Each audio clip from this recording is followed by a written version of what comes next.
हाँ जी, हाँ जी। जी।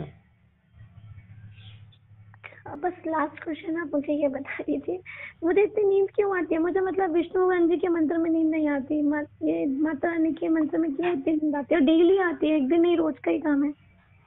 नहीं, देखिए ऐसा है कि जब हम किसी भी मंत्र का जाप करते हैं, ठीक है ना, हाँ जी, पहली चीज तो मैंने शायद कल या परसों में मैंने आपको बताया था हाँ कि जी। हमें कभी भी सिर्फ उस मंत्र का जाप करना चाहिए जो गुरु जो से कि मिले। गुरु के द्वारा हमको प्राप्त हो।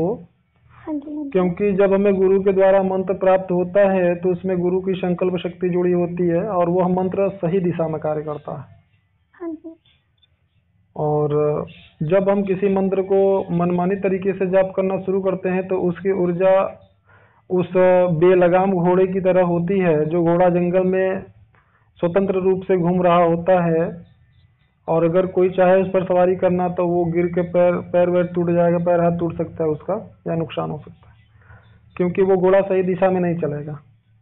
हाँ वो जी, तो और जो अस्तबल का होगा, जिसको शिक्षा दिया गया होगा कि हाँ ये ठीक से कैसे सवारी करना चाहिए, जिसको लगाम लगाया गया होगा, आप उसको ही बैठ करके अपने निश्चित दिशा में उस घोड़े को ले जा सकते हैं और हाँ इसी की जी, सवारी कर सकते हैं। ठीक उसी प्रकार से जब गुरु से मंत्र प्राप्त होता है तो वो मंत्र आपके शरीर में भी, भौतिक शरीर में भी, आध्यात्मिक यानी कि स्थूल शरीर में भी और सूक्ष्म शरीर में भी और कारण शरीर में भी निश्चित केंद्र बिंदुओं पे कार्य करती है और आपके साधना का मार्ग प्रशस्त करती है।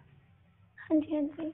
और जब आप मनमाने ढंग से किसी भी मंत्र को उठाकर जाप करने लगते हैं तो उसकी ऊर्जा बस वैसे ही उछलती कूदती रहती है और आपके अंदर उतनी सामर्थ्य नहीं होती है कि आप उसकी ऊर्जा को संभाल पाइए या बैलेंस में चल पाइए। तो जिसके परिणाम स्वरूप अलग अलग चीज़ें होती हैं, क्रियाएं भी होती हैं, अनुभूति भी होती है इस प्रकार की, जैसा कि आपने बताया।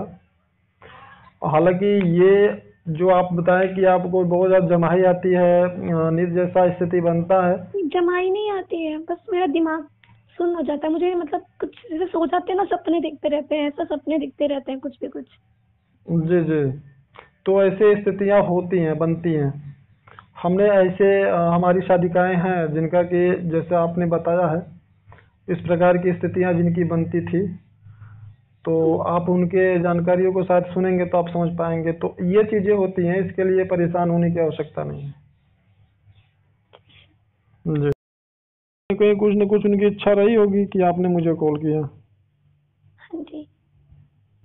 तो इसलिए धन्यवाद उन्हीं का दीजिएगा, क्योंकि कोई भी गुरु समय या तो माँ। आपने दिया, मिलवाया माता रानी ने, लेकिन समय तो आपने दिया। हाँ, वो तो मैं देता। मैं देखिए ऐसा है ना कि हमसे जो हो सकता है, जिस लायक मैं हूँ, ठीक है, उस लायक में उसके अनुसार किसी के प्रति अगर सहयोग सहयोग करने की बात रहती है तो उससे मैं पीछे नहीं हटता हूँ। और मैं मानता हूँ कि इंसानियत जो है, जो इंसान है, और इंसानियत इससे इंसानियत है अगर आपके अंदर, अगर आप इंसान है तो इतना आपको करना चाहिए कि जिस लायक आप हैं कम से कम उस लायक किसी की सहायता अगर करनी हो तो फिर वहाँ पीछे नहीं हटना चाहिए।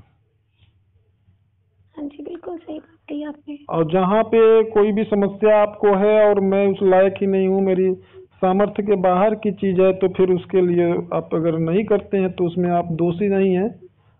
और लेकिन अगर जहाँ पे ईश्वर के नज़र में आप समर्थ हैं और व्यक्ति को उसकी आवश्यकता है और वहाँ पे अगर आप उसका सहायता नहीं करते हैं तो आप दोषी होते हैं ईश्वर की नज़रों में।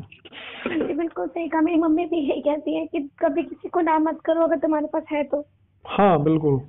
जो जिस लायक अगर आप सहयोग कर सकते हो उस लायक अगर हो आप, अगर मान लीजिए किसी को पैसे की आवश्यकता, आपके पास पैसे हैं, तो आप किसी का सहयोग इसलिए मत करिए कि कभी वो आपका पैसा रिटर्न कर देगा।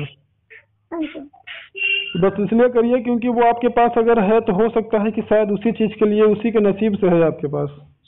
बिल्कुल सही बात। तो इसी प्रकार से अगर आप शारीरिक रूप से किसी का सहयोग कर सकते हैं, कोई ठेला वाला है, रिक्शा वाला है, कहीं नाले में गड्ढे में फंस गया है और शारीरिक रूप से आप बहुत मजबूत हैं, स्ट्रांग है, तो बिल्कुल आप उसका सहयोग करिए, हाँ जी, आगे निकाल दीजिए। उसी प्रकार से अगर आप बुद्धि विवेक में, अगर आपकी तर्क शक्ति अच्छी है, आप काफ़ी अच्छे इंटेलिजेंट पर्सन हैं, और किसी व्यक्ति को अगर आपके सहयोग से उसके समस्या में उसको समाधान सोल्यूशन मिल जाता है तो बैठ करके उसको अच्छे से आप विधिवत समझा दीजिए, बता दीजिए कि हाँ आप ऐसा करेंगे तो आपको ये हो जाएगा आपको। हाँ जी, और ये तो सामान्य चीज, सामान्य लोगों के लिए मैंने बताया। जबकि आप अगर एक मार्गदर्शक के पद पर हैं, गुरु के पद पर हैं, तो ऐसी स्थिति में अगर कोई व्यक्ति आपसे कुछ समझना चाहता है तो निश्चित रूप से आपको उसको बताना चाहिए और समय देना चाहिए। क्योंकि कहीं भी ईश्वर ने यह नहीं कहा है कि किसी को कोई ज्ञान देने के लिए या फिर किसी को शिष्य बनाने के लिए या किसी का मार्गदर्शन करने के लिए, साधना सिखाने के लिए उसको पैसा लो। नहीं, बात आपकी सही है, बस ये कि जीना हर किसी को होता है तो हाँ। मजबूरी हो जाती है लोगों की कई बार। हाँ वो अलग चीज हो गई, मैं आपकी बात समझ रहा हूँ, लेकिन वो अलग चीज हो गई। लेकिन उसके लिए झूठ बोल करके या किसी को बेवकूफ बना करके भ्रम में डाल करके पैसा कमाना उचित नहीं है। ये सही है, जब भी सच बोलते लोग।